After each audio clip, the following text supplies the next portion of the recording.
Olá, meus amigos, aqui é o Yuri que está falando e neste webinário nós vamos tratar de um tema que é personalidade, como que a sua afeta a do seu filho, ou seja, como que a nossa personalidade, o nosso jeito de ser, a escolha que nós fazemos em relação aos nossos comportamentos, às nossas preferências, ao nosso jeito de lidar com a vida, com as coisas, com as nossas decisões, com as diversas situações da vida, como é que esse jeito que a gente escolhe ter na nossa vida influencia positivamente ou negativamente nas escolhas que os nossos filhos fazem em relação ao jeito deles de ser, ao jeito que eles lidam com as coisas da vida.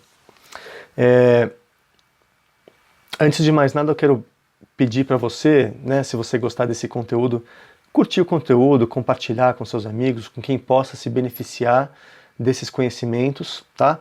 Então, o primeiro pedido que eu te faço.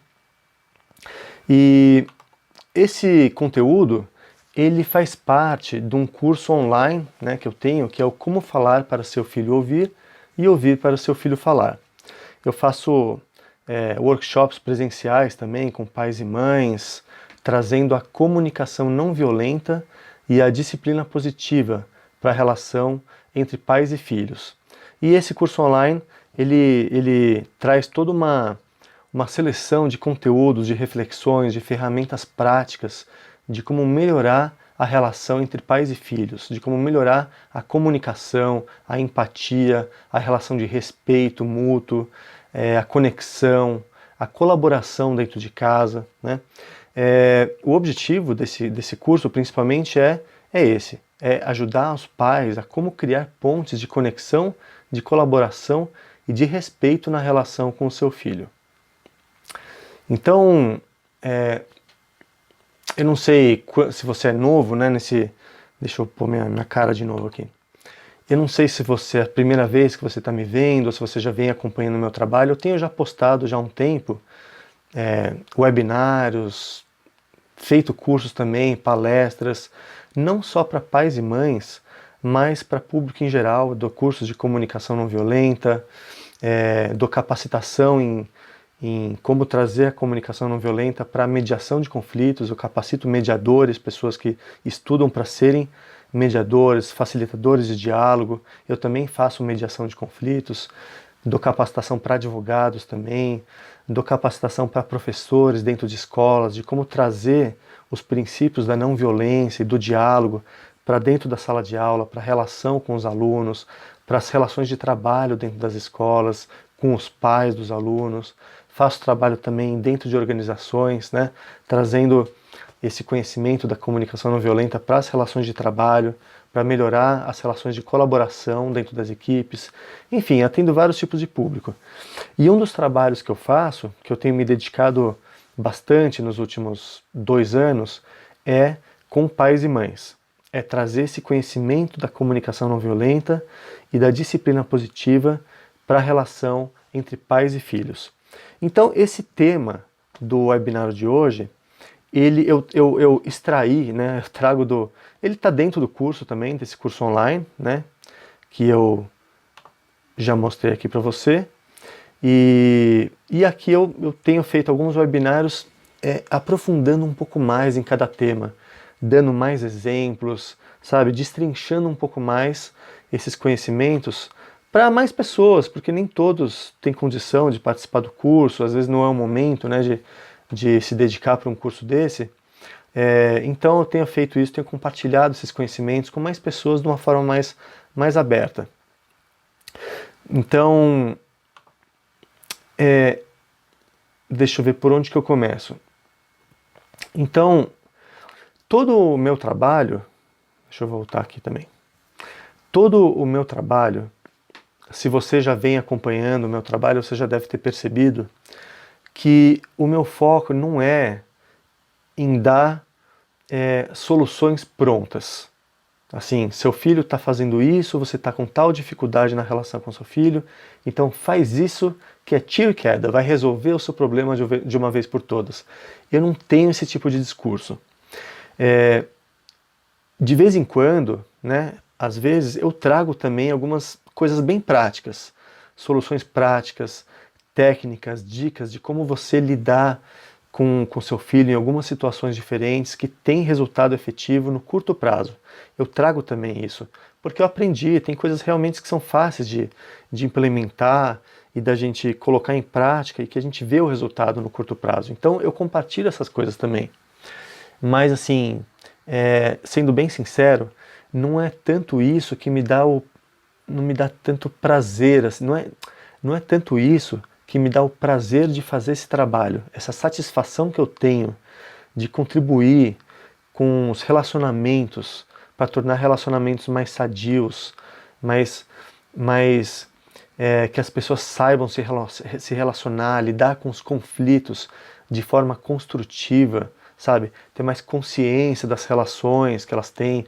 Então, o foco do meu trabalho não é tanto em dicas práticas e fáceis. O foco do meu trabalho é o que está na tela agora. É trazer compreensão para as pessoas. Porque a compreensão é como uma luz. A compreensão é uma luz que clareia, que a gente consegue perceber como é que nós estamos, como é que a gente consegue perceber como é que nosso filho está, como é que está acontecendo a dinâmica da relação entre a gente nas diversas situações, sabe? E essa compreensão envolve a compreensão do ser humano, a compreensão do comportamento humano. Por que as pessoas se comportam de determinadas maneiras? Por que eu, na minha relação de paternidade, eu como no lugar de pai, por que eu me comporto de determinadas maneiras? Por que eu me sinto de determinadas maneiras? E olhando para o meu filho, por que meu filho se comporta assim, do jeito que ele se comporta? E por que ele se sente assim? Então eu sempre trago nos meus cursos, nas minhas palestras, esse viés, que é trazer uma compreensão mais ampliada a respeito do ser humano e da dinâmica que nós temos com as outras pessoas e com os nossos filhos, né? Falando mais especificamente agora desse trabalho com pais e mães, né? Se você está assistindo esse vídeo, é porque você se interessou pelo título, que é a relação com os filhos, é como a nossa personalidade influencia a personalidade dos nossos filhos. Então, eu vou procurar dar mais ênfase na relação entre pais e filhos, tá?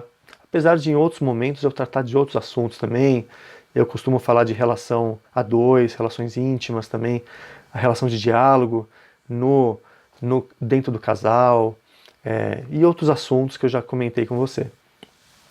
Então, esse tema da personalidade, ele não está exatamente dentro da comunicação não violenta, que é o tema central, assim, que é o pano de fundo de todo o meu trabalho, tá? Mas nas obras que eu conheço, pelo menos, do Marshall Rosenberg, que é a pessoa que sistematizou a comunicação não violenta, ele não entra nesse nível de detalhe da personalidade humana, de como é que acontece essa relação entre as diferentes personalidades. Mas, dentro da comunicação não violenta, a gente vê uma abertura, né? A comunicação não violenta abre uma porta de compreensão para a gente perceber o ser humano que o outro é e perceber o ser humano que nós somos. E compreender que por trás de todo comportamento de uma pessoa estão sentimentos e necessidades. Por trás de um comportamento do nosso filho estão sentimentos. Não é só um comportamento que às vezes a gente classifica como um mau comportamento que a gente deve trabalhar para mudar aquele comportamento. Porque o comportamento é como se fosse a ponta do iceberg, a pontinha que está em cima do nível do mar. Embaixo do nível do mar tem aquela pedra enorme de gelo, né? Então o ser humano é parecido, fazendo uma metáfora, né? Mas o comportamento é só a ponta do iceberg. Todo comportamento ele é movido por emoções.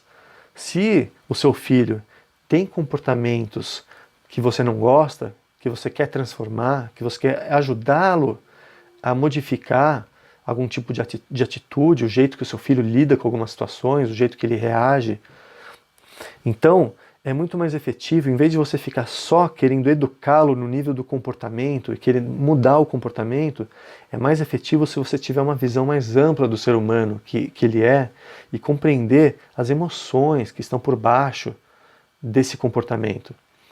E compreender, além disso, que por baixo das emoções estão necessidades humanas. Necessidades humanas. As necessidades que fazem o ser humano sentir, né? E isso eu aprendi na comunicação não violenta, que quando as nossas necessidades estão sendo bem atendidas, nós temos emoções confortáveis, agradáveis, de contentamento, de satisfação. E quando as nossas necessidades não estão sendo atendidas, nós temos emoções difíceis, desagradáveis, desconfortáveis, sabe? Então eu trabalhei bem esse assunto, eu fui a fundo nesse assunto, a respeito das emoções, das necessidades, num outro webinário que eu dei algumas semanas atrás. Você pode procurar, eu vou até colocar o link aqui embaixo. O nome do webinário é assim, como é que é? Um novo olhar sobre o mau comportamento, onde eu realmente ajudo você a ampliar o seu olhar a respeito do mau comportamento do seu filho, para saber lidar com o mau comportamento, que eu digo, aquilo que a gente classifica como mau comportamento, porque a minha ideia é justamente mudar esse olhar de que aquilo é um mau comportamento, uma coisa negativa, né? Eu convido você, as pessoas que assistem aquele webinar, eu convido meus alunos a saírem desse olhar julgador em relação ao comportamento dos filhos e compreender de uma forma mais ampla. Mas não é tanto o tema desse webinar, isso eu tratei bastante no outro webinar, você pode assistir se você quiser. Nesse aqui, eu vou trabalhar mais a fundo sobre a personalidade. E por que eu resolvi tratar desse assunto? Porque eu vejo duas dimensões. Espera aí, deixa eu tirar minha imagem aqui. Então, assim, tudo que eu faço é nesse sentido, de trazer compreensão a respeito do ser humano. Então, agora eu vou tirar minha imagem um pouco para falar desse conteúdo que está na tela. Espera aí, antes de eu falar isso, deixa eu voltar aqui. Deixa eu fazer uma introdução primeiro. Então, assim, deixa eu voltar a minha imagem um pouquinho. Estou meio indeciso aqui, se eu tiro minha imagem, se eu coloco. Vai se acostumando aí. Eu vejo duas dimensões da gente estudar esse tema das diferenças de personalidade dos nossos filhos e como é que a gente aproveita esse conhecimento para melhorar a nossa relação com eles. Eu vejo duas dimensões para isso. A primeira dimensão é a gente estudar a respeito das diferenças de personalidade. E aí tem muitas fontes, muitos conhecimentos, muita ciência que a humanidade já desenvolveu a respeito das personalidades humanas, né? Tem os tipos psicológicos do Jung, tem os diferentes temperamentos da antroposofia que o Rudolf Steiner observou. Então tem esse conhecimento muito interessante também. Existe o Enneagrama, que também mostra um tipo de classificação da personalidade humana que também nos ajuda a nos conhecermos, a conhecer os outros, a perceber as diferenças de personalidade. E muitos outros. Se você for estudar astrologia, numerologia, você vai perceber que tem muito conhecimento que nos ajuda a compreender as diferenças de personalidade que existem entre nós e as outras pessoas. E por que isso é tão importante? Porque existe uma tendência do ser humano assim, de projetar no outro aquilo que nós temos dentro de nós. Então, se por exemplo, eu gosto de estudar em silêncio, eu gosto de ler, estudar algum conteúdo, algum assunto que eu esteja estudando, eu gosto de estudar em silêncio. E aí, a minha tendência é achar que o jeito certo de estudar, de se concentrar, onde ocorre o aprendizado, porque existe a concentração mental, é do jeito que eu faço, é estudar em silêncio. Aí se eu vejo a minha filha fazendo a lição de casa, ouvindo música, a minha tendência, se eu não compreender a respeito das diferenças entre as pessoas, a minha tendência é achar que está errado. Está errado, ela está sendo indisciplinada, tá sendo displicente, relaxada, não está levando a sério, não está se concentrando, não está sendo disciplinada, percebe? Porque ela não está fazendo do jeito que eu faço, que eu acho certo. Mas a partir do momento que eu começo a compreender as diferenças entre as pessoas e que eu já conheço outras pessoas que também, para poderem se concentrar, para poderem trabalhar e num processo criativo muitas vezes, colocam uma música. Ou tem gente até que deixa a televisão ligada e consegue se concentrar porque se acostumou a deixar a televisão ligada, sabe?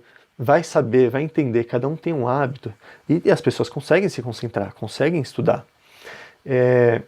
Então, estou só dando um pequeno exemplo até bem meio bobo, meio trivial, que mostra que a gente pode compreender as diferenças entre as pessoas, né? Então, vou dar um outro exemplo. Tem criança que tem uma personalidade que ela não tem uma facilidade de ouvir os outros. Ela tem, e até pela numerologia a gente estuda pessoas que têm o número 1 como regente, né? Eu nem sei explicar muito bem, nem vou me meter a besta de explicar isso, mas outro dia eu ouvi um amigo meu explicando isso de uma forma muito didática. Então as pessoas que têm o número 1, elas são aquelas pessoas que estão à frente, que lideram, que são os protagonistas. Essas pessoas são as pessoas que têm o que dizer para os outros.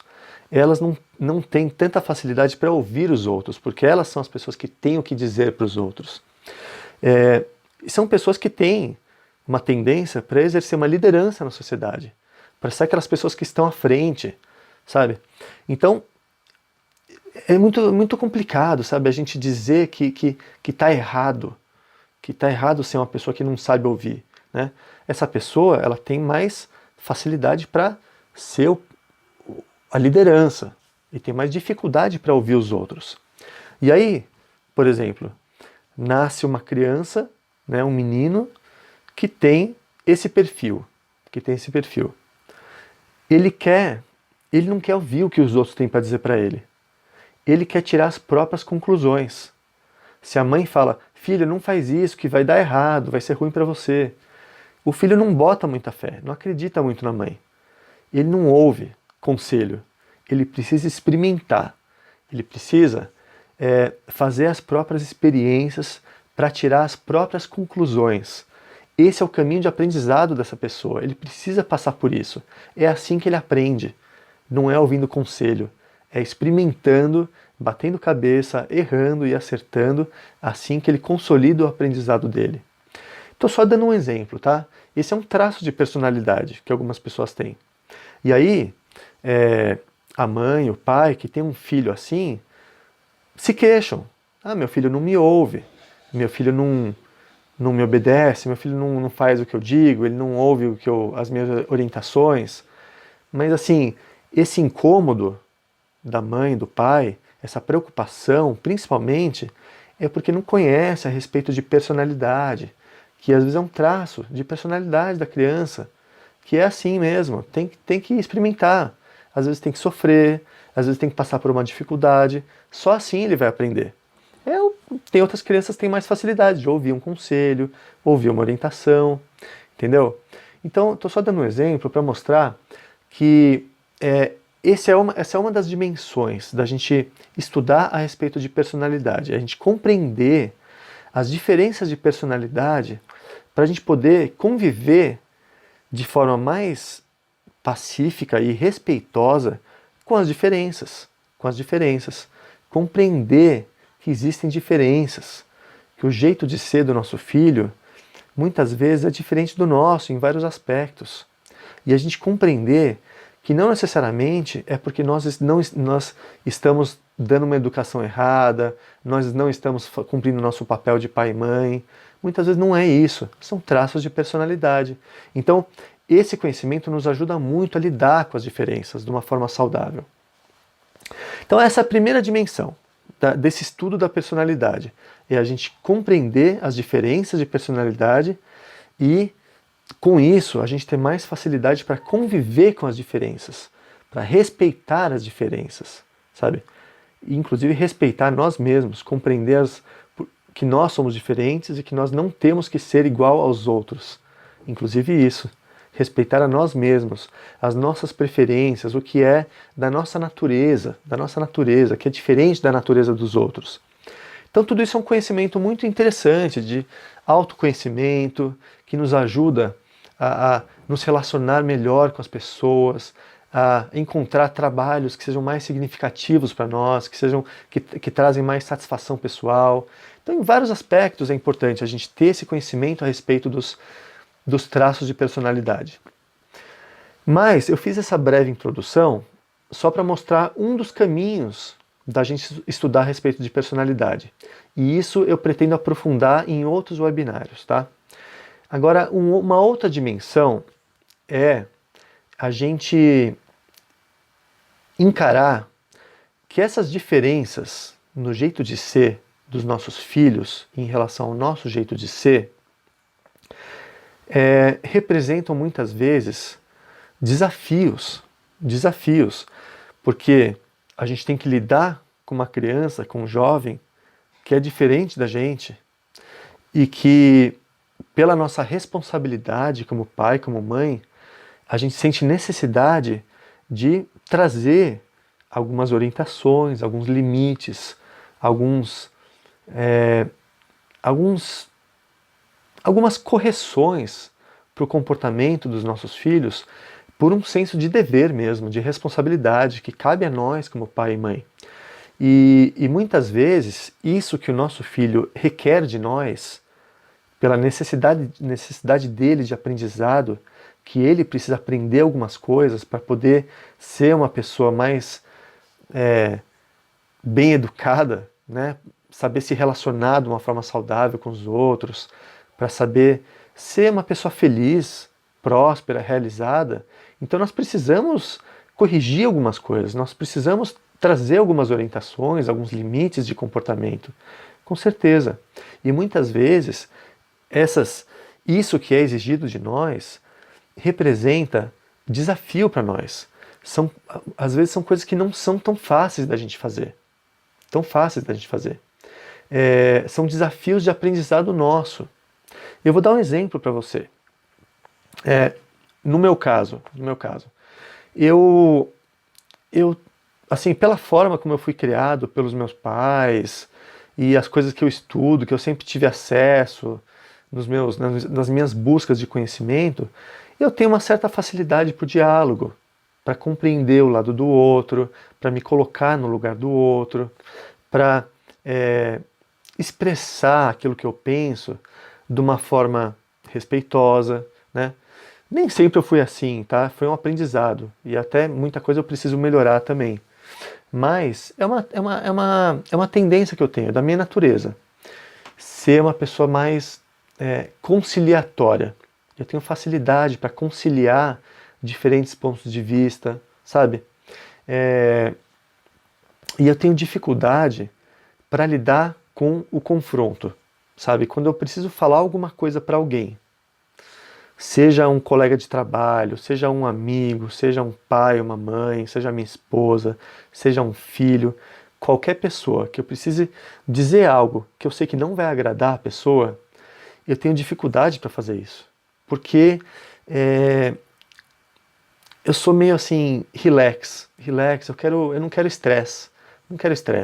Então, às vezes, eu prefiro relevar, eu prefiro ceder, eu prefiro tolerar algumas coisas das outras pessoas do que ter que me posicionar, sabe? Ter que dizer o que eu penso e correndo o risco de gerar um atrito, gerar um estresse, sabe? Não gosto de estresse.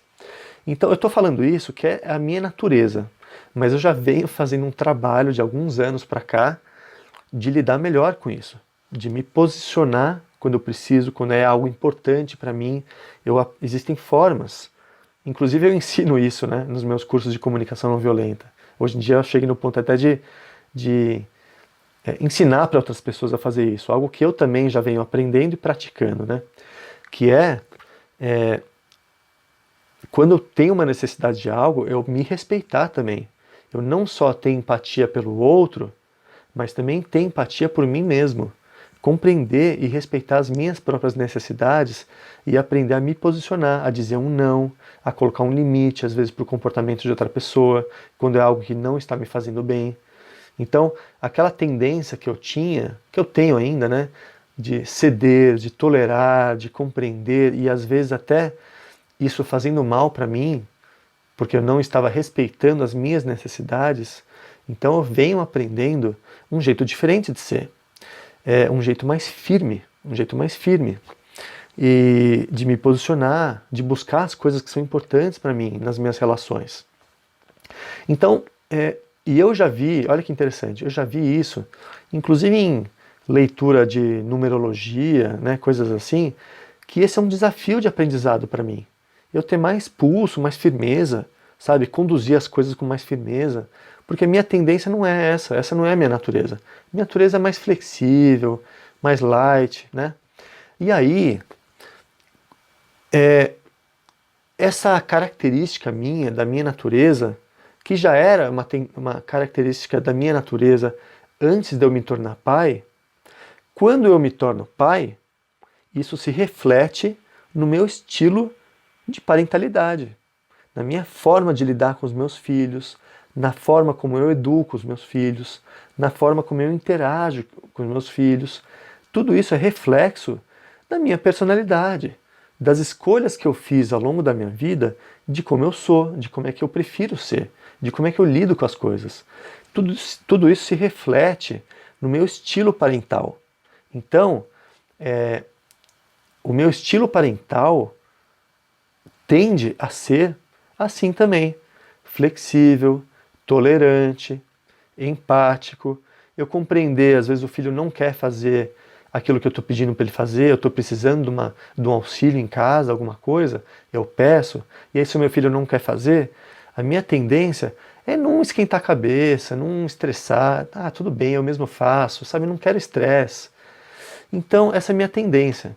Mas aí, isso tem vantagens e tem desvantagens. Tem vantagens e tem desvantagens, né? E aí eu vou falar mais disso daqui a pouco, porque eu vou falar dessa característica que eu tenho, que você já vai entender daqui a pouco, e eu vou falar de outras características que outras pessoas têm também, que também têm vantagens e desvantagens. Então, isso que os meus filhos trazem para mim, eles trazem um desafio que é um desafio que não é só eles que trazem. É no meu trabalho profissional, é na minha relação conjugal, é no trabalho voluntário que eu faço, comunitário, religioso, sabe? Isso está presente na minha vida, que é eu desenvolver mais firmeza na vida, mais firmeza para fazer as coisas acontecerem, para me fazer ser ouvido nas minhas necessidades, para me posicionar com clareza, com assertividade. Então isso é um caminho de aprendizado para mim. Parece não, isso eu já tomei consciência disso, que é uma das coisas que eu vim trabalhar nessa vida, é desenvolver essa firmeza com as coisas. E aí vem os meus filhos e às vezes tem comportamentos que exigem isso de mim, exigem uma firmeza minha para poder corrigir algumas coisas, para poder ajudá-los a ter uma educação de qualidade, eles saberem também se comportar no grupo, saberem se comportar na sociedade. Então isso requer dos pais uma dose de firmeza, né?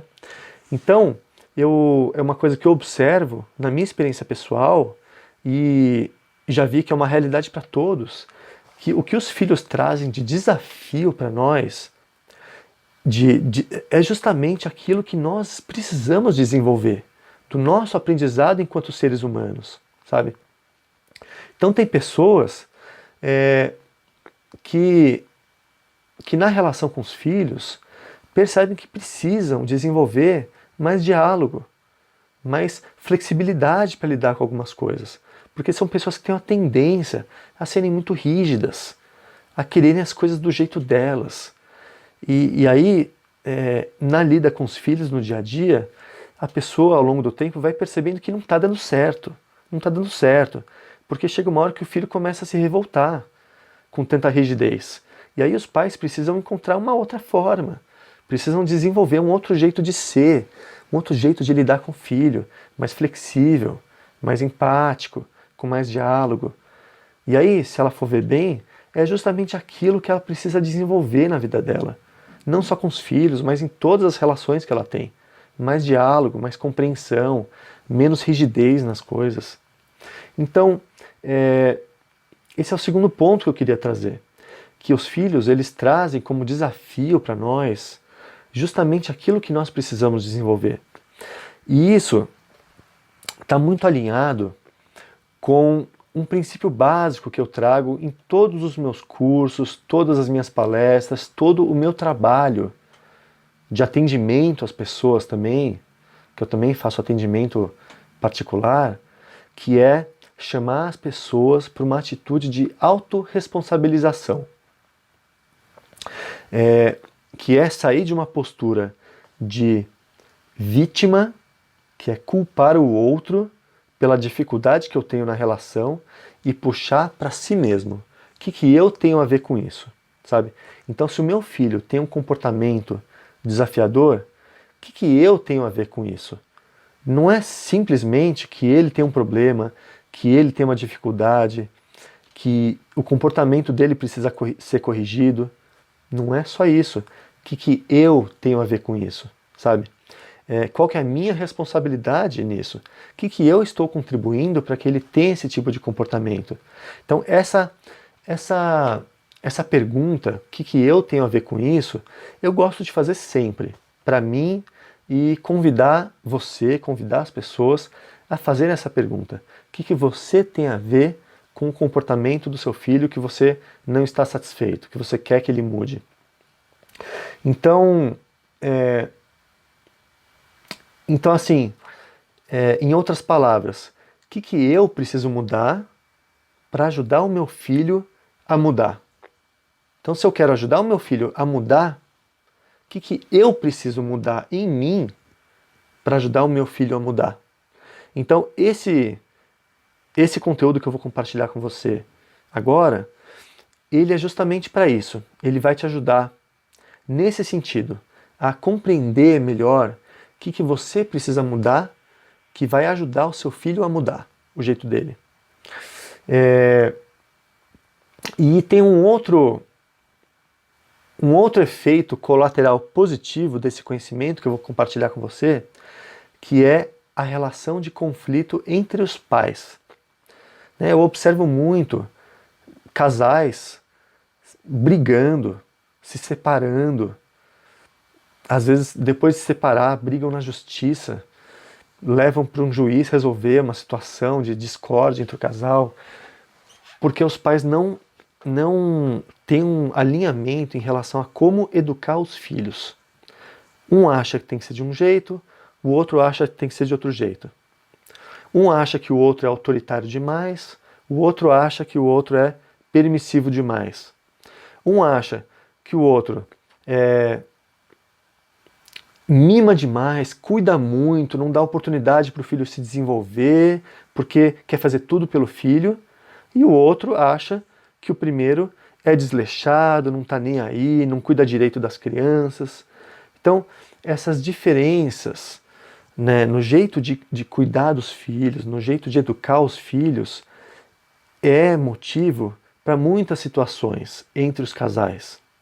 Tanto pai e mãe casados, quanto pai e mãe separados, quanto pessoas que convivem e que criam, que compartilham da responsabilidade pela educação de um filho, de uma criança. Às vezes não é o pai, às vezes é um padrasto, ou o marido da mãe, ou a esposa do pai, né? Independente da configuração que seja, isso acontece muito.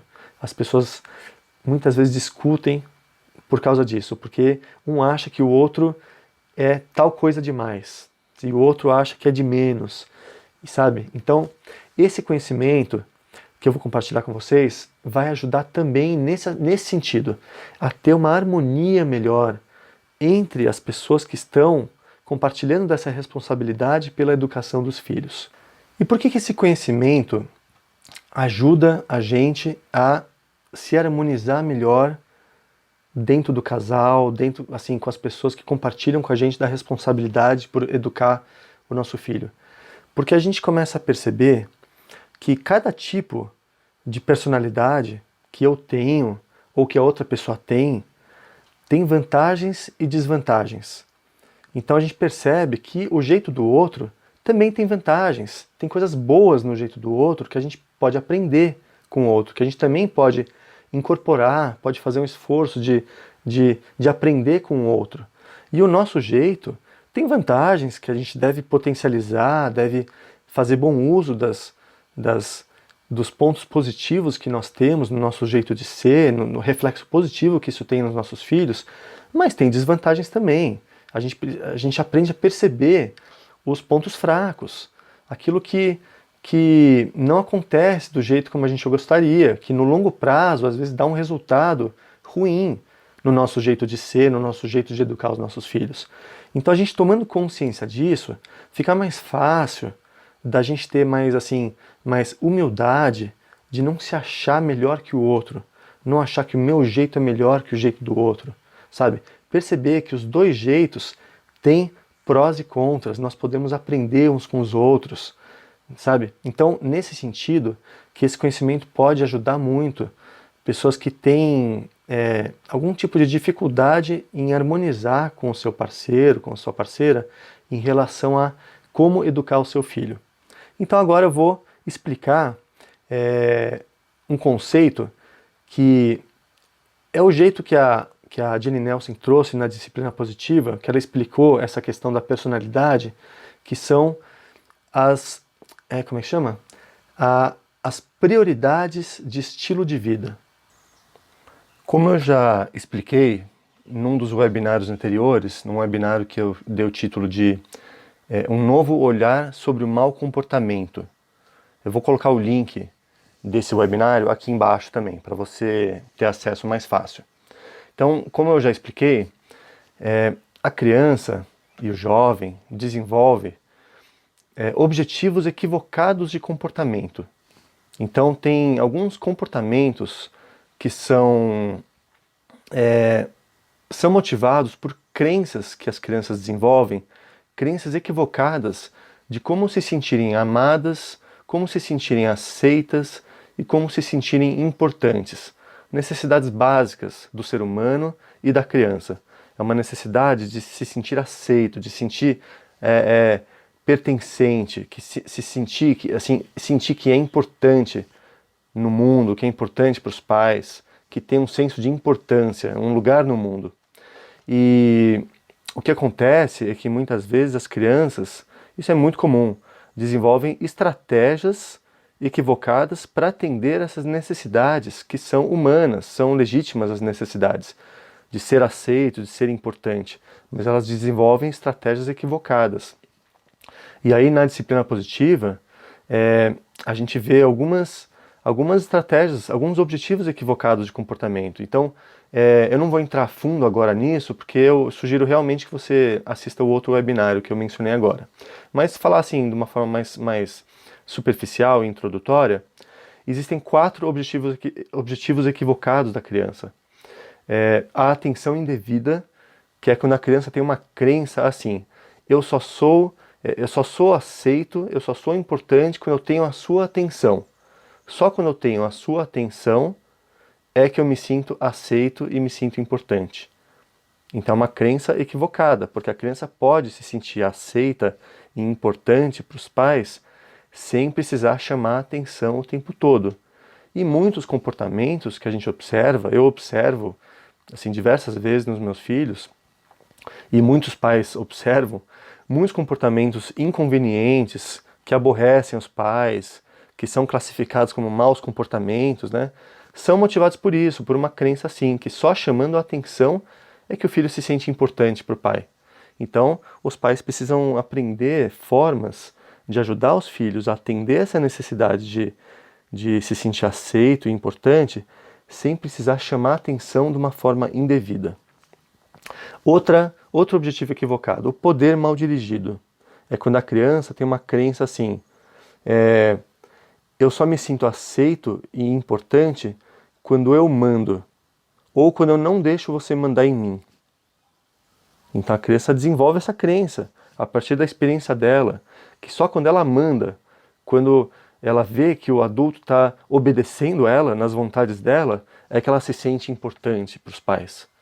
Percebe? Isso é uma crença equivocada, porque o poder, que é uma necessidade humana, uma necessidade legítima do ser humano, de ter poder, de poder fazer suas escolhas, de ter liberdade, de ter autonomia, tudo isso são variações da necessidade de poder, que é uma necessidade humana mesmo, a gente tem que reconhecer isso. Só que a criança muitas vezes desenvolve uma crença equivocada, de que para se sentir aceita e importante, ela precisa mostrar que ela é que manda. Esse é o poder mal dirigido. Ela está dirigindo mal essa necessidade de poder dela. E também, igual a primeira que eu falei da atenção indevida, nessa também existem formas dos pais ajudarem a criança a atender essa necessidade de poder que ela tem de uma forma saudável, de uma forma construtiva, de uma forma que respeite o bem-estar da família, do próximo, do coleguinha, né? Sem precisar a criança ter esse objetivo equivocado de mostrar que ela manda, de mostrar que ela tem poder sobre os pais, sabe? Outro objetivo equivocado, a vingança. Isso acontece quando a criança se sente magoada, ressentida ou ofendida por algo que os pais fazem, que os pais dizem, né? Tem muitas coisas que nós fazemos, às vezes, sem perceber, sem ter essa intenção, obviamente, mas que magoam a criança, provocam ressentimento. E a criança, com aquela dor emocional, ela tem um senso de justiça, de querer que a justiça seja feita, e por uma necessidade de equilíbrio. Então, assim, é uma crença que ela tem assim, se você me causou essa dor, eu também vou causar uma dor para você. Se você me fez sofrer, eu também vou fazer você sofrer. Então a criança entra nessas dinâmicas mesmo de vingança. Às vezes a gente pode não perceber, mas isso acontece, isso é real. Vingança, porque pode parecer um pouco feio, né? Um pouco negativo demais a gente achar que a criança se vinga. Mas é isso mesmo, muitas coisas que as crianças fazem é para se vingar. Então ela pode se submeter a uma autoridade dos pais de uma forma mais impositiva, de uma forma mais autoritária, e aí ela fica magoada, fica ofendida com alguma coisa que a gente diz para a criança, e aí ela vai e causa alguma coisa. Quebra um vaso, faz alguma bagunça, desobedece, porque ela quer causar sofrimento nos pais, na mesma medida que os pais causaram sofrimento nela. Então é um objetivo equivocado de comportamento, a vingança. E também existem formas dos adultos ajudarem a criança a sair dessa dinâmica da vingança, a limpar o coração da mágoa através de uma atitude de respeito, de empatia, de educação no trato com a criança, ajudar a criança a sair dessa dinâmica, de não ter essa necessidade de revidar, de causar esse sofrimento nos adultos, assim como ela sofreu. Existem formas, eu não vou entrar em detalhes agora. Em outro webinar eu pretendo falar mais a respeito disso. E o outro objetivo equivocado é a inadequação assumida. É quando a criança não faz algo e às vezes a gente acha que a criança não quer fazer, e porque ela está desobedecendo, porque a gente encontra vários motivos, e muitas vezes é porque ela desenvolveu um senso de inadequação assumida. Ela assumiu para si mesma que ela é uma pessoa inadequada, que ela é incompetente, que ela é burra, que ela não sabe fazer as coisas. E isso muitas vezes é reflexo do jeito como nós tratamos a criança, o jeito como nós corrigimos a criança, o jeito como nós falamos a respeito de alguma coisa que ela fez. Isso, às vezes, o jeito que a gente fala com a criança faz ela se sentir incompetente, faz mal para a autoestima dela, faz ela assumir que ela é uma pessoa inadequada. E aí ela se afasta, ela se retrai, ela não tem mais motivação para fazer as coisas. Então tem coisas, às vezes, que os pais reclamam de falta de colaboração das crianças que são motivadas por isso, por uma inadequação assumida. E, mais uma vez, existem formas da gente trabalhar isso, que eu não vou entrar em detalhes agora, tá? Mas eu só quis fazer essa introdução dos objetivos equivocados de comportamento para mostrar que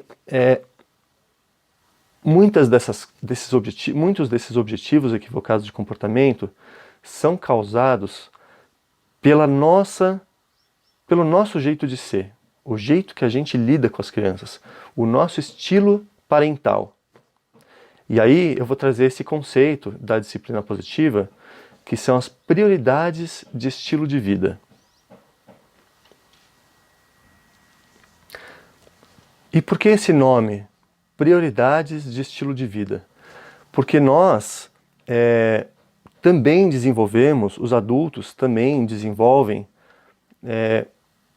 assim como as crianças desenvolvem objetivos equivocados de comportamento para atender necessidades básicas de se sentirem aceitas e importantes, nós também desenvolvemos um estilo de vida, um jeito de ser, um estilo de comportamento, de como lidar com as coisas da vida, que muitas vezes não é o mais produtivo. Muitas vezes não é o que vai realmente nos ajudar a ter as nossas necessidades básicas atendidas, nossas necessidades de nos sentirmos aceitos, de nos sentirmos importantes, de nos sentirmos amados, que são necessidades nossas, de todos nós. Então a gente desenvolve estilos de vida para atender essas necessidades que acontecem, que se manifestam de uma forma assim, que estabelecem prioridades. A gente prioriza uma coisa em detrimento da outra. Então, existem pessoas, e aí tem essas 4 palavras aqui, que é de conforto, controle, satisfação e superioridade, que são 4 prioridades de estilo de vida, que a Jilly Nelson trouxe de outros pesquisadores, estudiosos do comportamento humano, ela trouxe para a disciplina positiva, e isso mostra algumas diferentes prioridades que nós temos, né? Que eu tendo a ter uma certa prioridade, outras pessoas tendem a ter outras prioridades, e o objetivo disso não é colocar as pessoas em caixinha, em rótulos, mas isso nos ajuda a nos perceber, a nos compreender, a perceber o nosso funcionamento e a perceber o funcionamento das outras pessoas. E isso é muito útil, a gente perceber como a gente funciona. Então, existe a prioridade de estilo de vida de conforto, de controle, de satisfação e de superioridade. E todas elas representam as decisões que nós tomamos de como nos sentirmos aceitos e importantes. Então eu vou entrar em mais detalhes agora sobre cada uma delas. Uma pessoa que tem como prioridade o conforto, ela coloca o conforto acima das outras coisas. O conforto é mais importante do que as outras coisas.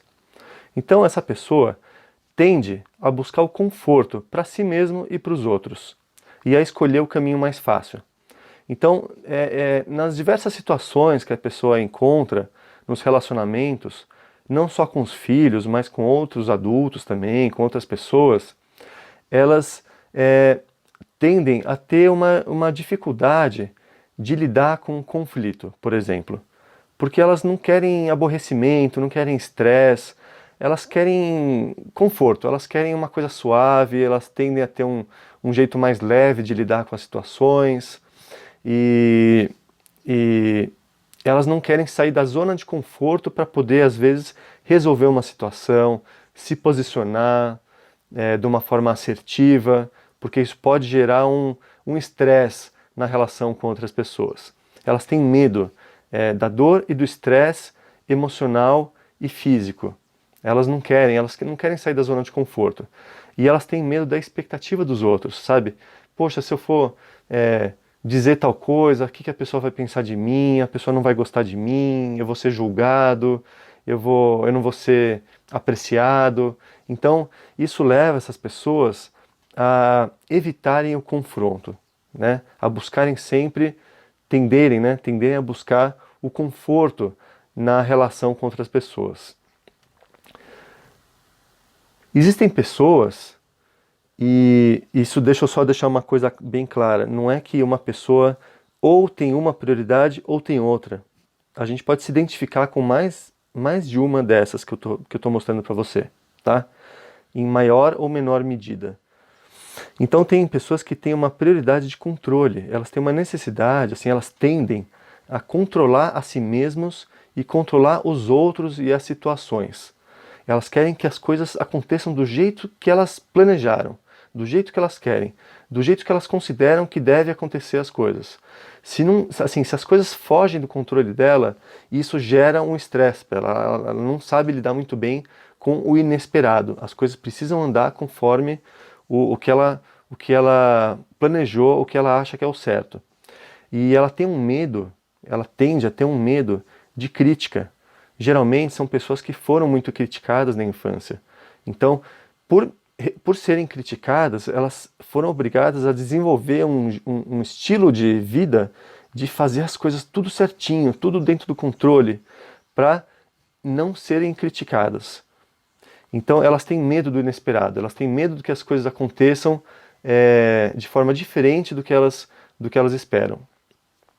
E daqui a pouco eu vou explicar como é que cada uma dessas prioridades de estilo de vida se reflete no estilo parental, no jeito que as pessoas são enquanto pais e mães e que isso se reflete no comportamento das crianças e no relacionamento com os filhos.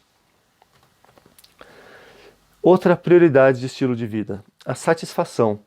São pessoas que tendem a querer agradar os outros, fazer coisas que agradem aos outros, satisfazer os outros.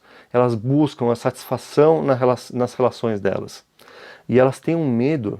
Por que elas tendem a fazer isso? Porque elas têm um medo de rejeição, de abandono. Elas têm medo de se sentirem rejeitadas, medo que as outras pessoas não gostem dela, não gostem do que ela está fazendo, da companhia dela, da convivência com ela. Ela tem muito medo de se sentir rejeitada. Assim, essas pessoas, geralmente, passaram por vivências na infância ou ao longo da vida de serem rejeitadas, de se sentirem abandonadas pelos pais ou por outras pessoas. Então isso é algo que está muito forte dentro delas. Então elas buscam isso, de agradar os outros para não se sentirem rejeitadas. Então elas também têm medo do conflito, justamente por isso, porque elas não querem desagradar os outros. E isso também, como eu vou explicar daqui a pouco, isso tem reflexo no comportamento dos filhos, tem reflexo nos sentimentos, muitas vezes, de frustração dos pais, que são assim, porque os filhos se comportam de determinadas maneiras. Então tudo isso é reflexo das nossas prioridades de estilo de vida, da nossa personalidade. Existe uma outra prioridade que é da superioridade. São as pessoas que tendem a querer fazer mais que os outros, a ser melhor que os outros, a estar certo. Eles têm conceitos muito fortes do que é o certo, do que é o errado, que determinadas formas de conduzir a vida são melhores do que outras maneiras de conduzir a vida. Então pessoas, por exemplo, que se acham melhores que os outros porque fazem atividade física e acham que as pessoas que não fazem atividade física não são boas também. Ou que elas têm uma alimentação natural e saudável e acham que elas são melhores que os outros, que não têm uma alimentação saudável. Ou pessoas que trabalham, que têm uma dedicação para o trabalho, para o âmbito profissional e que se acham melhores do que as pessoas que não se dedicam tanto para o trabalho, que não têm tanta ambição profissional. Pessoas que têm muitas certezas, assim, e acham que o seu jeito está mais certo que o jeito dos outros. Elas têm uma necessidade, assim, essas pessoas, geralmente, têm uma autoestima baixa.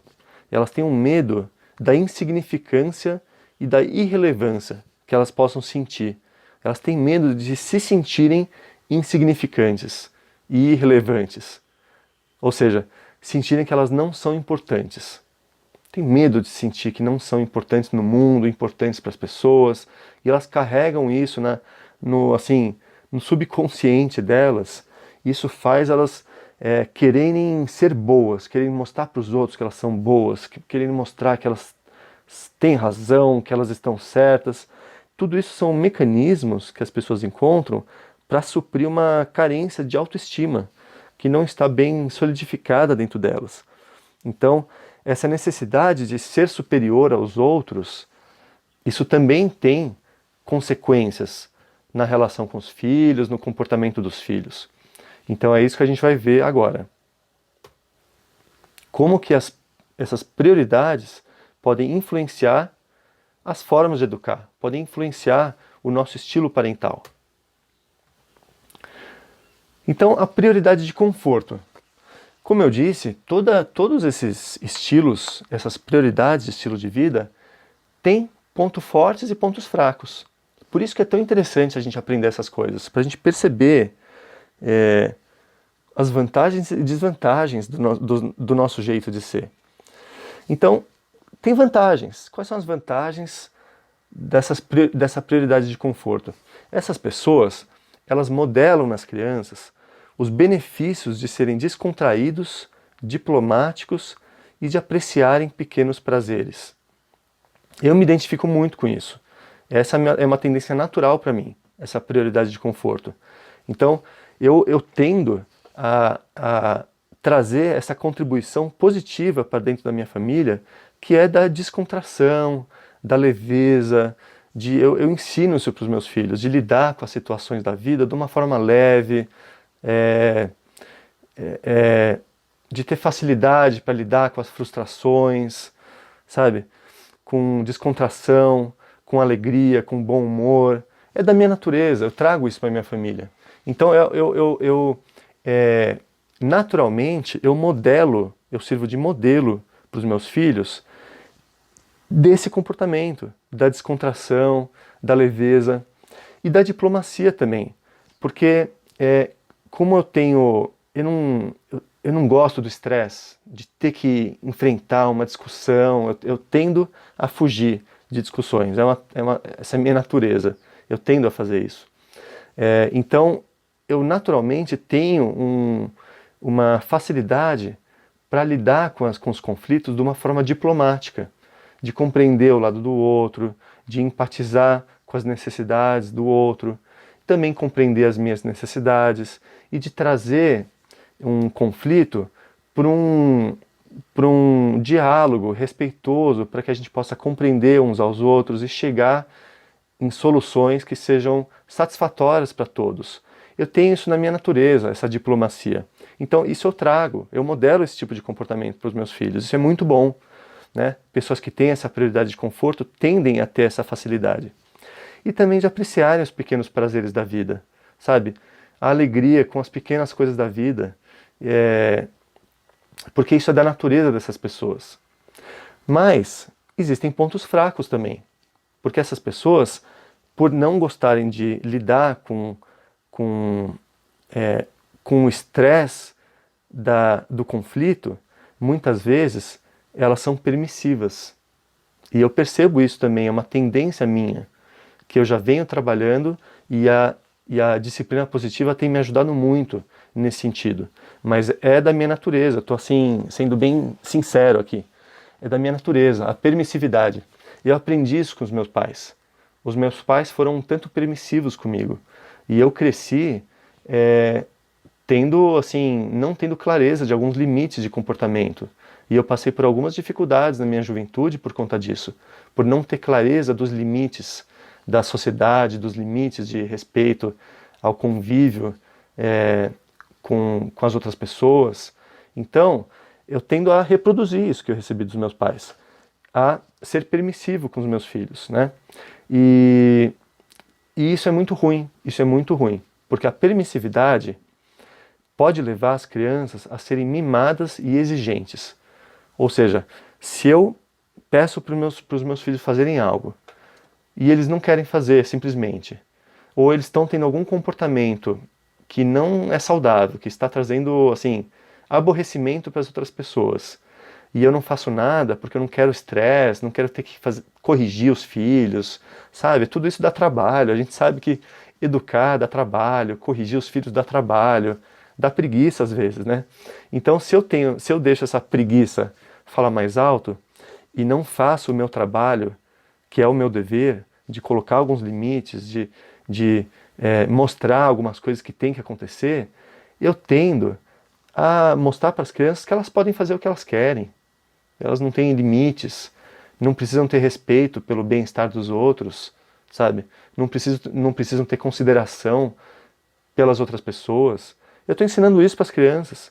Então eu estou ensinando as crianças a serem mimadas, a serem egocêntricas, a pensarem que o mundo gira ao redor delas, que elas não precisam mudar o comportamento delas. E também estou ensinando que elas podem ser exigentes, porque elas podem fazer o que elas querem, né? Se eu não coloco um limite para o comportamento delas, e eu estou mostrando que elas podem exigir também. Por exemplo, eu peço para elas fazerem uma coisa, elas não querem fazer, eu deixo quieto.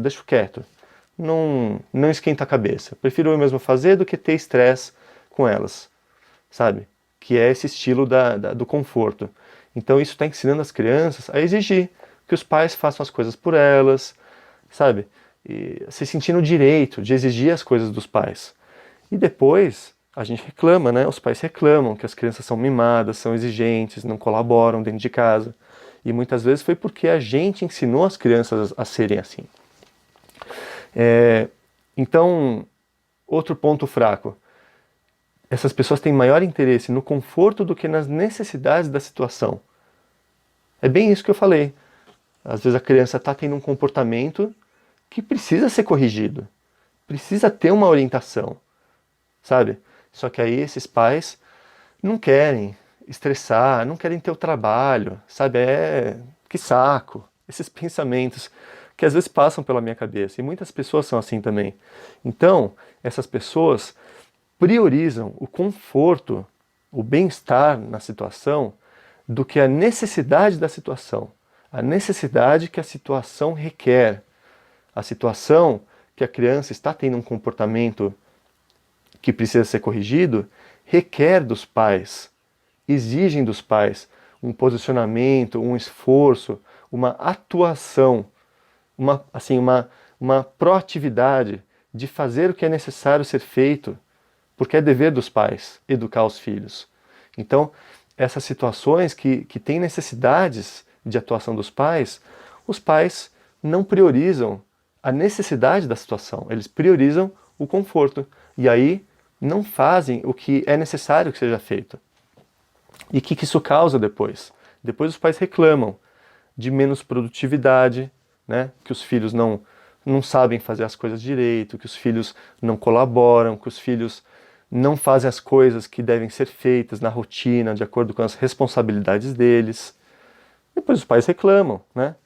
Reclamam de impaciência, que os filhos não têm paciência para esperar as coisas, não têm paciência com os limites, não têm paciência com as outras pessoas, não sabem lidar com as próprias frustrações, porque os pais não ensinaram isso para as crianças, não ensinaram, deixaram as crianças fazendo o que elas queriam, percebe? Então depois a gente reclama disso, e reclama de falta de desenvolvimento pessoal, que a criança não sabe, não desenvolveu virtudes, não desenvolveu habilidades de lidar com as emoções, não desenvolveu habilidades práticas de como fazer as coisas.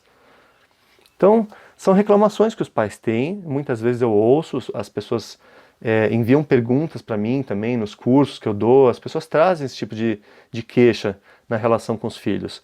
E o que eu estou procurando fazer é justamente mostrar que não se trata só de corrigir um comportamento do filho, é a gente perceber qual é a nossa contribuição para que os filhos tenham esses comportamentos.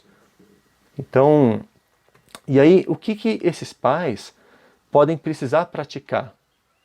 E tudo isso são coisas que estão na disciplina positiva, que eu explico mais no curso online, né, no curso Como Falar para o Seu Filho Ouvir e Ouvir para o Seu Filho Falar, Mas você pode buscar, tem outras pessoas que oferecem cursos de disciplina positiva, pode buscar nos próprios livros da Jenny Nelson, isso está disponível, tá? Mas alguns exemplos do que pessoas como eu podem praticar que ajudam nessa situação, desse tipo de reclamação que os pais têm. A gente pode criar rotinas para os filhos de tarefas, de deveres, do que as crianças precisam fazer. Bom, escovar o dente, tomar banho, fazer a lição de casa, dar comida para o cachorro, recolher roupa do varal, diversas tarefas, né? Eu me vejo nessas, assim, tantas tarefas que a gente tem dentro de casa.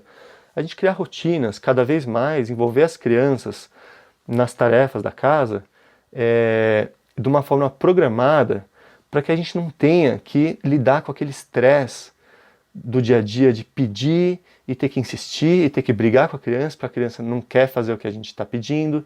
Então, existem técnicas que ajudam muito na colaboração das crianças. Então, uma delas é criar rotinas, estabelecer objetivos e resolver problemas juntos. Então, se a gente está com alguma dificuldade de interação, por exemplo, a criança chega numa hora da escola e quer brincar e não quer fazer a lição de casa, aí quando vai fazer a lição de casa mais tarde, já está tarde, já está com sono, não consegue se concentrar, então não está funcionando, não está funcionando. Então a gente pode envolver a criança numa coisa que se chama resolução conjunta de problemas. Isso também eu falo no meu curso, mas eu não vou entrar em detalhes agora, mas é basicamente isso. É a gente envolver a criança, a gente colocar um problema. Então existe um problema. A criança não está conseguindo fazer a lição de casa. Então como é que a gente pode resolver esse problema? Em vez da gente impor para a criança de uma forma impositiva, olha, tem que ser tal horário, tem que ser de tal jeito, a gente pode convidar a criança para resolver esse problema junto. Falar assim, olha, existe esse problema. Como é que você acha que a gente pode resolver?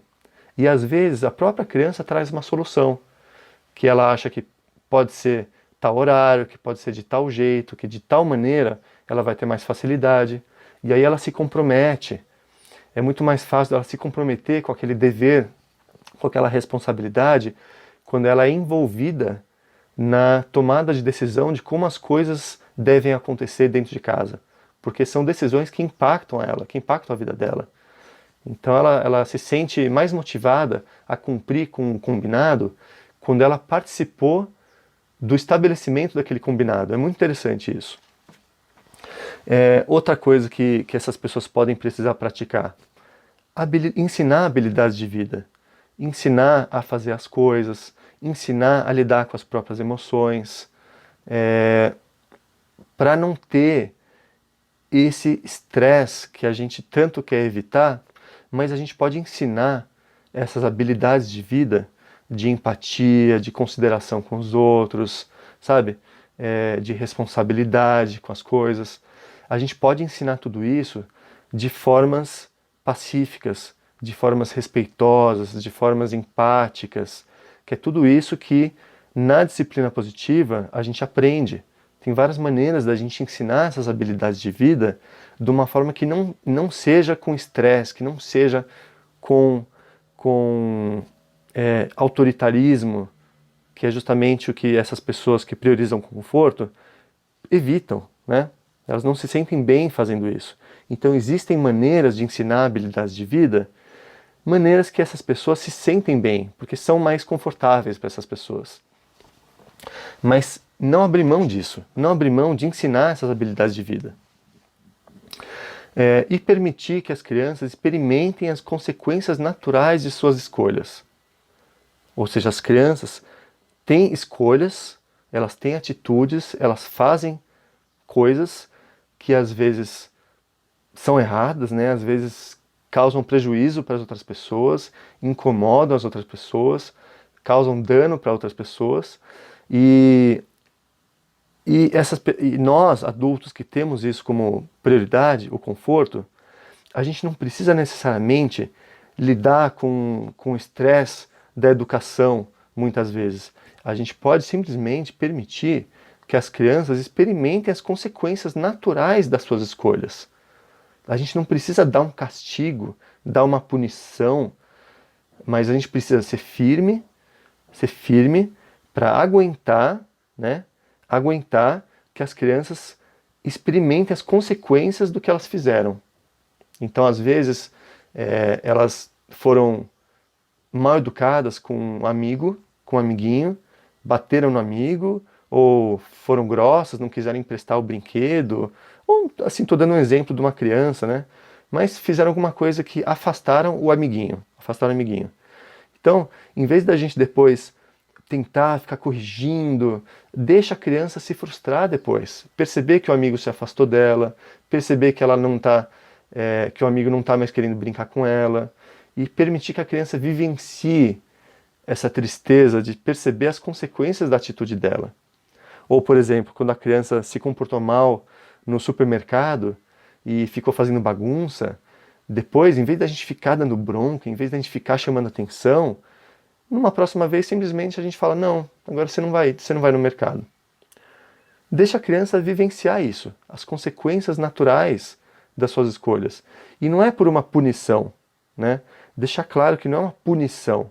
É porque a gente não quer uma criança bagunçando no mercado quando a gente está fazendo compras. Então, ela pode até vivenciar aquilo como um castigo pessoal, como uma punição, porque ela fez algo que não devia e agora ela está sofrendo as consequências. Mas não é uma punição que a gente está dando, é simplesmente uma consequência natural da escolha dela, do comportamento dela.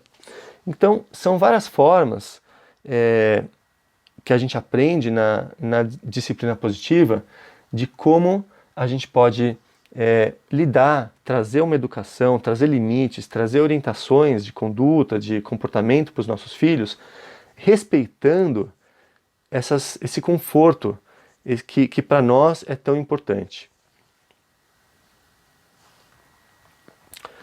Prioridade de controle. Pessoas que têm o controle como prioridade podem ensinar para as crianças habilidades de organização, de liderança, de persistência, de assertividade, respeito pela lei e pela ordem e também habilidades de gestão do tempo. Porque essas pessoas que têm essa prioridade de controle, elas tendem a colocar tudo dentro de uma ordem. Então existe uma ordem, essas pessoas têm mais facilidade de criar rotinas, de criar regras de como é que as crianças devem se comportar dentro de casa, do que a criança deve fazer em tal horário, de como as crianças devem fazer as coisas. Elas têm mais facilidade de criar regras de convivência, de como as crianças devem se comportar. Então isso tem pontos fortes também. Isso ensina para as crianças habilidades de organização. As crianças tendem, com pais assim, elas tendem a desenvolver essas virtudes de organização, de liderança, de saber o que tem que ser feito, de ter uma clareza mental de como é que as coisas funcionam, de saber fazer as coisas. Então elas tendem a desenvolver isso mais fácil também. De desenvolver uma persistência, essa habilidade de persistência, porque o adulto que tem essa prioridade de controle, ele exige que o filho faça de tal jeito. Então, se o filho não aprendeu ainda a fazer de tal jeito, ele vai ter que aprender, desenvolver habilidades até saber fazer as coisas do jeito que os pais estão exigindo dele. Então isso desenvolve isso caleja, né? Isso desenvolve uma força na criança de persistência, de persistir até conseguir fazer do jeito que é para ser as coisas. Desenvolve assertividade também, sabe? E desenvolve respeito pela lei e pela ordem, que são importantes também. São importantes as crianças aprenderem isso. Respeito pela lei e pela ordem. Isso tem um grande benefício nos relacionamentos, no convívio na sociedade, na prosperidade da pessoa depois que ela vira adulta. Esse respeito pela ordem, essa facilidade de ordem, de organização, isso traz progresso para a vida da pessoa. Então, esses pais que têm o controle como prioridade, eles têm essa vantagem de ensinar essas coisas para a criança. E habilidades de gestão do tempo, sabe? De não ficar com enrolação, com preguicinha, de fazer as coisas que têm que ser feitas. Esses pais imprimem isso na dinâmica familiar. E isso é muito bom, isso é muito saudável. Mas existem desvantagens também. E a gente tem que olhar para isso. Esses pais tendem a ser muito rígidos, ser muito controladores, de exigir que as coisas sejam do jeito que eles querem, na hora que eles querem, sabe? E achar que tem que ser assim e obrigar as pessoas a fazerem do jeito que elas querem. E isso não só os filhos, mas também marido, esposa, colegas de trabalho. Elas tendem a querer controlar o comportamento dos outros. Elas são rígidas, sabe? E isso, na relação com os filhos, isso pode levar à rebeldia, porque é uma tendência que esses pais têm de autoritarismo, de impor as coisas para as crianças e de não respeitar a necessidade de autonomia que as crianças têm. Que as crianças têm também, essa necessidade de poder fazer algumas escolhas, poderem, às vezes, fazer de um jeito diferente, experimentar as coisas para tirar as próprias conclusões do que funciona, do que não funciona. E esses pais não toleram isso, que a criança tenha as suas próprias experiências. Eles acham que as crianças já têm que fazer sempre do jeito que tem que ser. Então, isso pode levar à rebeldia. As crianças se rebelar contra essa imposição exagerada dos pais. Porque as crianças querem fazer diferente, elas querem experimentar coisas diferentes. Então, isso leva à rebeldia das crianças, isso leva à resistência, a crianças quererem resistir ao autoritarismo dos pais. Então os pais mandam a criança fazer alguma coisa, as crianças não querem fazer daquele jeito, elas querem fazer depois, ou não querem fazer, elas resistem, porque é uma necessidade do ser humano, de ter uma liberdade, de ter uma autonomia. Então, esse comportamento autoritário provoca isso, provoca rebeldia, provoca resistência e também provoca uma outra coisa que é a bajulação inadequada. A criança desenvolve um senso de que para ela ser aceita pelo adulto, para ela ser amada pelo adulto, ela precisa fazer tudo que o adulto quer, tudo que o adulto, do jeito que o adulto quer. Porque se não fizer, ela não vai ser amada, ela não vai ser aceita do jeito que ela é. Então ela desenvolve aquela crença, que eu falei agora há pouco, da inadequação assumida. Então ela tem que bajular o adulto. E isso é muito negativo, isso é muito ruim. Isso não desenvolve uma autenticidade na criança, para que a criança conheça suas próprias preferências, suas próprias virtudes, o jeito que ela gosta de fazer as coisas. Tudo ela faz para agradar os adultos. E depois ela carrega isso para as outras relações dela. Ela vai querer, quando ela for casada, ela vai querer fazer tudo para agradar o outro, passando por cima das suas próprias preferências, passando por cima do que é importante para ela. E isso tem outras consequências que você deve imaginar, né? A pessoa que tem isso como comportamento de querer satisfazer o outro, querer agradar os outros, passando por cima das próprias necessidades, isso não é sustentável. Nas relações humanas, isso não é sustentável, né? Eu não vou me estender muito nisso, porque senão eu não vou acabar nunca esse webinário. Mas você pode imaginar quais são as consequências, assim, para as pessoas que desenvolvem isso como personalidade, né? Essa de querer agradar os outros o tempo todo. Então, esses adultos que têm o controle como prioridade, eles reclamam de falta de amizade e de proximidade com os filhos, porque os filhos se distanciam, os filhos se rebelam, os filhos se revoltam. Esses pais, eles reclamam disso. Poxa, meu filho ele não se abre comigo, eu sinto que ao longo do tempo a gente perdeu aquela conexão que a gente tinha quando ele era mais novo. Então esses pais reclamam disso, eles se queixam disso. E se sentem muito rígidos. Esses pais percebem isso, que eles se sentem muito rígidos. E o que esses pais podem precisar praticar? Eles podem precisar abrir mão do controle excessivo, de ter controle de tudo ter que ser do jeito que eles querem.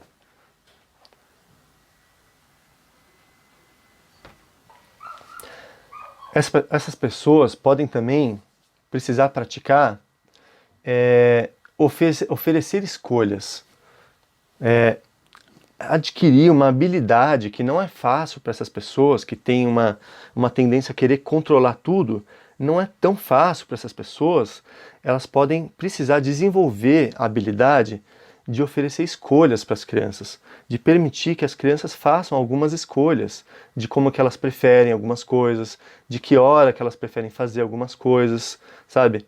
Envolver as crianças em decisões que são importantes para o funcionamento da casa, que são importantes para a dinâmica familiar. Então, envolver as crianças nas decisões e não simplesmente tomar as decisões e impô-las, né? Impor as decisões para as crianças de como as coisas devem acontecer. Isso é um desafio para essas pessoas, mas é importante e pode trazer um grande benefício para a vida dessas pessoas que têm essa prioridade de controle em todos os âmbitos da vida dela. Elas desenvolverem essa habilidade de envolver os outros nas decisões, de abrir mão do controle das coisas, né? E dentro disso, fazer perguntas que estimulam a curiosidade, sabe? Então, perguntar para os filhos: o que você acha que pode acontecer se você fazer isso? O que você prefere fazer tal jeito? Então, envolver as crianças através de perguntas que estimulam a curiosidade para as crianças imaginarem as consequências das próprias atitudes.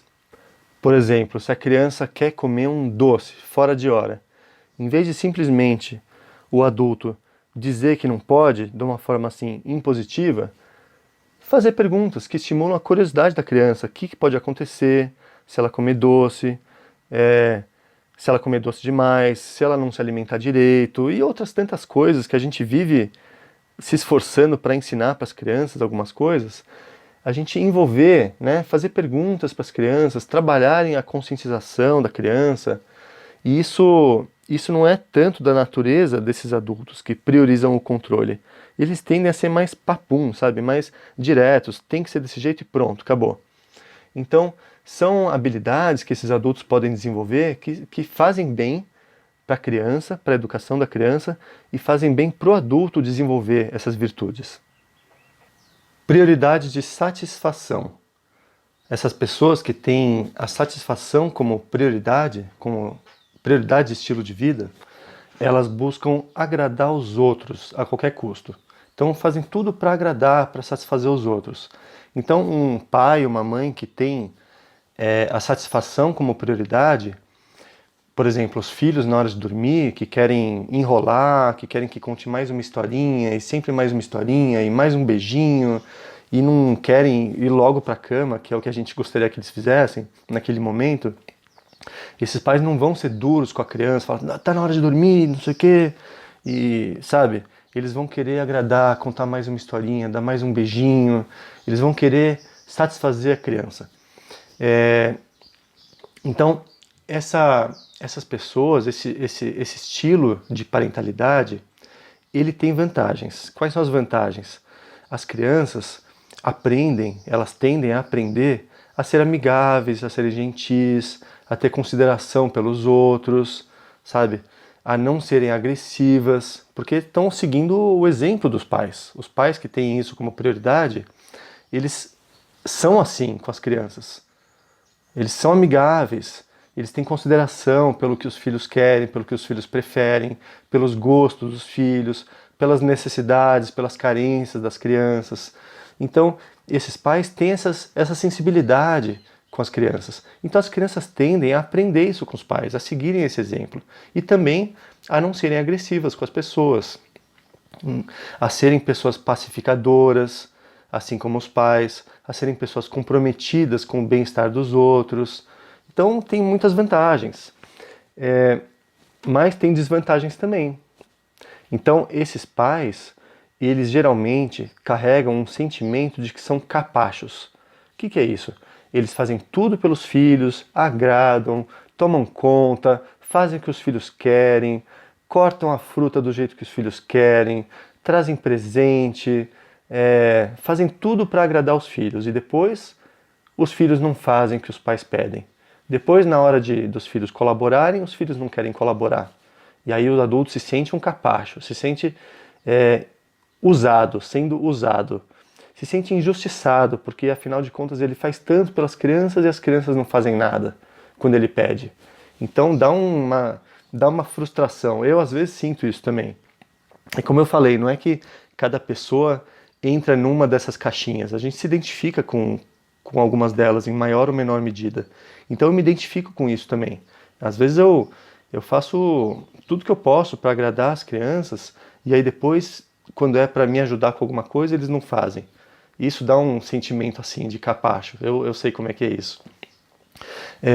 Essas pessoas tendem a manter registro da pontuação. O que é isso? É justamente isso que eu falei. Poxa, eu faço isso, eu faço aquilo outro, e aí a criança não faz o que eu peço. Então é como se eu tivesse um placarzinho, um muralzinho, onde eu vou anotando tudo que eu faço pela criança e eu vou depositando algo nessa relação com a criança que eu quero uma contrapartida. Eu quero que a criança também dê algo na relação. E aí eu faço, eu dou, né? E depois eu quero em troca. Ou seja, eu mantenho um registro dessa pontuação, de tudo que eu estou fazendo para ela. É uma coisa invisível, tá? Na cabeça da gente. Mas a gente quer depois em troca. E se frustra depois quando a criança não atende a nossa vontade também. Quando não atende os nossos pedidos também. E isso gera ressentimento. Tanto nos pais, ressentimento em relação aos filhos, porque os filhos não colaboram, não fazem as coisas que a gente quer, como também gera ressentimento nos filhos, porque esses pais que têm a satisfação como prioridade, eles tendem a achar que eles sabem o que é bom para os outros. Isso não só com os filhos, isso na relação a dois também, com outras pessoas. Eles acham que sabem o que é bom para os outros. Então eles fazem de tudo para agradar os outros, para satisfazer os outros. Mas às vezes não é aquilo que os outros querem. Não é daquele jeito que os outros gostam. E aí essas pessoas que fazem de tudo para satisfazer os outros se frustram e frustram os outros, porque os outros ficam... Eu estou falando dos outros porque isso acontece muito na relação conjugal também.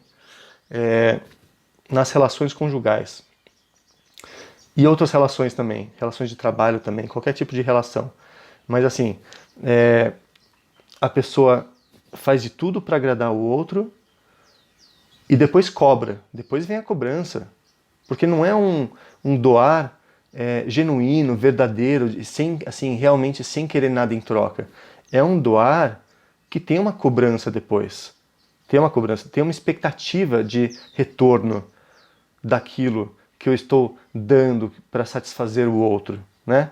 E essa cobrança gera ressentimento no outro, sabe? Ser cobrado por isso. Então, isso gera, falando agora da relação com os filhos, isso gera ressentimento nos filhos. Porque, às vezes, os filhos não querem tudo aquilo que os pais estão fazendo por eles. Os filhos querem de outro jeito, querem fazer de outra forma. E querem ter sua autonomia para escolher formas diferentes de fazer as coisas. Sei lá. E isso gera depressão nos adultos. Porque os adultos se sentem, assim, péssimos, né?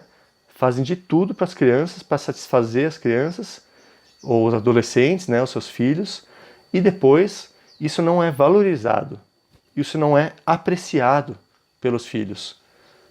E aí isso dá depressão, isso dá uma tristeza nos adultos. E gera também um sentimento de vingança. Ah é? Assim, sentimento assim. Ah é? Você não vai fazer isso que eu estou pedindo? Depois de tudo que eu fiz por você, eu fiz isso, contei história, levei você no parque, fiz tudo o que você queria e agora você não quer colaborar? Então também você não vai ter isso, não vai ter aquilo.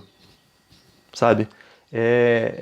Aí já não é motivado assim por uma coisa, só por uma educação e uma conscientização que a gente quer trazer para a criança. Se a gente for olhar bem, muitas vezes é uma vingancinha, é um sentimento de vingança que a gente fica às vezes, porque a gente fica chateado, né? A gente faz as coisas e depois não tem o retorno. Às vezes dá vontade de falar, então você também não vai ter isso. E às vezes não é uma educação eficiente, às vezes é uma vingança. E quando é movido por um sentimento de vingança, não é tão produtivo. Não traz a educação que a gente quer trazer para a criança. Porque o que está motivando essa atitude nossa não é algo positivo, é algo negativo, que é um sentimento de vingança. Então é importante a gente olhar para isso, para essa dinâmica que acontece quando os adultos têm esse estilo parental de querer satisfazer as crianças a todo custo. Então depois os pais reclamam de falta de respeito por si mesmo e pelos outros.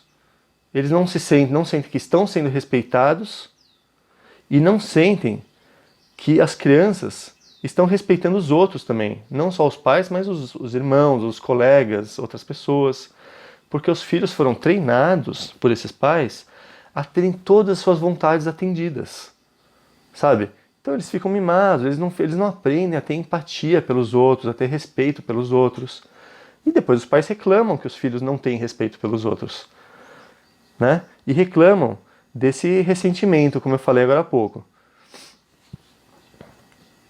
Então o que esses pais podem precisar praticar?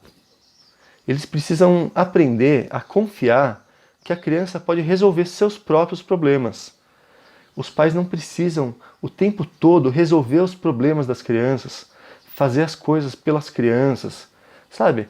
Deixa as crianças lidarem com seus problemas, lidarem com suas dificuldades um pouco, aprenderem a resolver sozinhas os seus problemas.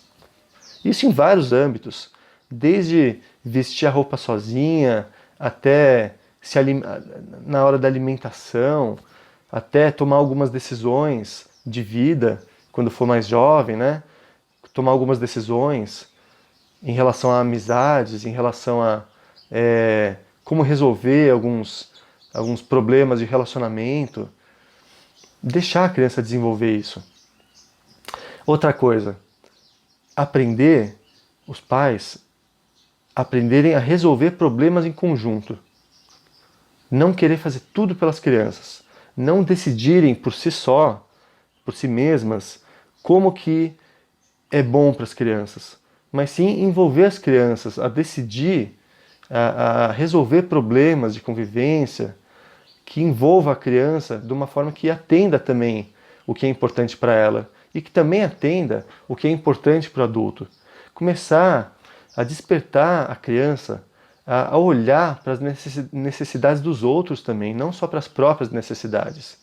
Então existem formas da gente envolver as crianças na resolução de problemas que vão despertando na criança essa empatia, vão despertando esse olhar para o próximo, para o outro, que é tão importante na educação da criança. Outra coisa, honestidade emocional. É os pais serem autênticos também em alguns momentos e dizerem, olha, eu estou frustrado por causa disso, daquilo. Eu agora não estou querendo fazer tal coisa porque eu tô triste, não quero fazer tal coisa. Ou seja, não se forçar a agradar os outros o tempo todo. Se permitir em alguns momentos, não fazer isso, porque não está afim, porque não está sentindo que é uma coisa que está fluindo, porque ela não está satisfeita, porque ela não está se sentindo atendida. E expressar isso para as crianças, de uma forma honesta. Isso também é uma forma de respeitar a si mesma, do adulto se respeitar os próprios limites e também ensinar para a criança e para o jovem a compreender o outro, a compreender a necessidade do outro. Porque quando a gente mostra de uma forma vulnerável o nosso sentimento, isso também ensina o outro a compreender o sentimento nosso e a compreender o sentimento das outras pessoas. E também esses adultos podem praticar aprender a dar e receber. Não só dar, mas também receber. Às vezes, a criança quer fazer algo, ela quer retribuir, ela quer ajudar com alguma coisa. Mas os adultos, às vezes, têm dificuldade de receber. Eles só querem dar, eles não sabem receber também. Então, essas pessoas precisam aprender isso, precisam aprender a receber também. A gente precisa ter um equilíbrio na vida entre dar e receber.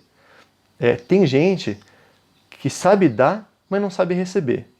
Tem gente que sabe receber, mas não sabe dar. Então esses pais que priorizam a satisfação, eles só sabem dar. E aí eles ensinam a criança a só saber receber. Então, para ensinar a criança a dar também, a gente precisa aprender a receber o que elas têm para dar. E aprender a receber não é tão fácil para essas pessoas, sabe? É um desafio de aprendizado mesmo. Porque isso envolve receber o que as crianças têm para dar sem muitas exigências, sem tanta expectativa de perfeição. A gente apreciar o que as crianças estão podendo fazer, estão podendo dar, o que elas sabem fazer, e a gente valorizar isso que elas podem fazer, porque isso motiva a criança a querer fazer mais, né? Então a gente precisa aprender um pouco a respeito de motivação humana. Para a criança se motivar a fazer as coisas na casa, a colaborar com as coisas que a gente pede, a gente precisa aprender um pouco a respeito de motivação, como é que a gente motiva. Não é só pela obrigação, pelo senso de dever, mas tem que ter um componente aí de motivação. O que motiva a criança? Então, para isso a gente precisa aprender a receber dela o que ela tem para dar. E por último, a prioridade de superioridade. Essas pessoas que têm a superioridade como prioridade, elas têm pontos fortes, têm vantagens nesse comportamento. Porque essas pessoas, elas modelam, elas servem de modelo para os filhos de sucesso, de conquistas, de ensinar para as crianças a avaliar qualidades, a saber discernir o que é uma coisa bem feita, o que é uma coisa mal feita. Então ensina as crianças a buscarem a excelência naquilo que eles fazem, a buscarem a perfeição naquilo que eles fazem, a buscarem o aperfeiçoamento, né, constante. Isso motiva nas crianças essa busca de qualidade nas coisas que elas fazem. Então isso é um ponto forte, é algo bom que esses adultos oferecem para os seus filhos. Mas tem o lado negativo também, tem as desvantagens. Porque esses adultos, eles tendem a fazer muito sermão, a ter um discurso longo do que é bom, do que é melhor, de como a criança deveria fazer tal coisa, de como é importante ser bom naquilo, de criticar outros jeitos de ser que são diferentes do próprio jeito de ser, das próprias escolhas na vida. Então, esses adultos tendem a ter uma expectativa muito grande, em relação aos filhos. E isso leva a sentimentos de inadequação e de fracasso.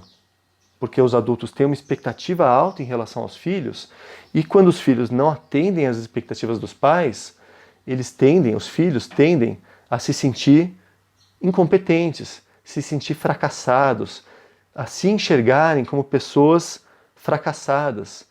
É um senso de inadequação assumida, como eu disse antes. Elas assumem que elas são inadequadas. E aí tem diversas consequências, né, quando a gente provoca isso nos nossos filhos. Esses adultos, eles tendem a enxergar as coisas em termos de certo ou errado. Ou seja, o jeito que eles pensam está certo, outros jeitos de pensar estão errados. E em vez de enxergar possibilidades, que existem várias formas de enxergar as coisas, várias formas de lidar com as situações da vida, que não necessariamente são do jeito que ela pensa. Então essas pessoas, elas têm realmente uma dificuldade de respeitar as diferenças, E isso tem impactos negativos na relação com os filhos. Então essas pessoas, depois reclamam de quê? Que elas ficam sobrecarregadas, sabe? Porque elas têm uma expectativa alta de como as coisas devem ser feitas. E a criança não atende à expectativa delas, depois a criança se frustra, se desmotiva, não quer mais fazer aquilo. E aí o adulto fica sobrecarregado, porque tudo ele tem que fazer. Tudo sobra para mim, ele pensa assim, né? Ai, sobra tudo para mim, eu tenho que fazer tudo nessa casa. Mas por quê? Muitas vezes porque o filho tentou fazer, mas não atendeu à expectativa do pai. O pai reagiu de uma forma que provocou esse senso de inadequação na criança e a criança se desmotiva, não quer mais fazer, sabe? Depois se recusa a fazer as coisas. E aí o pai fica sobrecarregado depois, a mãe fica sobrecarregada depois. E aí reclama de falta de tempo, porque não tem tempo para fazer nada, não tem tempo para fazer as coisas, tudo ela tem que fazer sozinha, sabe? Eu tenho que fazer tudo. Essa é a fala mais comum dessas pessoas na relação com os filhos. Por quê? Porque tem expectativas altas. É essa prioridade que ela tem no estilo de vida dela, de superioridade. Então essas pessoas, elas podem precisar abrir mão da necessidade de estar certo. Essa necessidade de estar certo o tempo todo. Abrir mão disso. Mudar esse jeito de ser, de querer estar certo, de querer mostrar para os outros que o jeito certo é assim, não é assado. Isso não é tão fácil, não é tão fácil. Isso requer um esforço de transformação pessoal. Abrir mão da necessidade de estar certo. E outra coisa, entrar no mundo da criança e apoiar suas necessidades e os seus desejos. Desenvolver esse olhar, essa sensibilidade, para entrar um pouco mais no mundo da criança e compreender o que é importante para ela. Não só a gente achar que sabe o que é importante para a criança, o que é melhor para a criança, o que é o certo, o que é o melhor, sabe? A gente entrar no mundo da criança, perceber o que é importante para ela, quais são suas necessidades, quais são seus desejos, e a gente aprender a dialogar com isso, a respeitar o que é importante para a criança. E isso tem um outro aspecto também que tem a ver com isso, que é a gente mostrar para a criança o nosso amor incondicional. O que significa isso? Incondicional. Significa que não tem condição. Ela não é só se ela atender determinadas condições que ela será amada por nós. Ou seja, só se ela for boa naquilo, só se ela souber fazer aquilo com qualidade, só se ela fizer as escolhas que nós acreditamos que ela deveria fazer na vida dela, que ela será amada por nós, que ela será aceita por nós. Não. Independente do que ela escolher, independente do que ela fizer, independente de como ela for na vida dela, o nosso amor é incondicional. A gente ama ela de uma forma ou de outra. E às vezes é meio óbvio para os pais compreenderem que o amor é incondicional. Assim, os pais falam, não tenho nem dúvida disso, eu amo meu filho de qualquer forma, independente do que ele faça.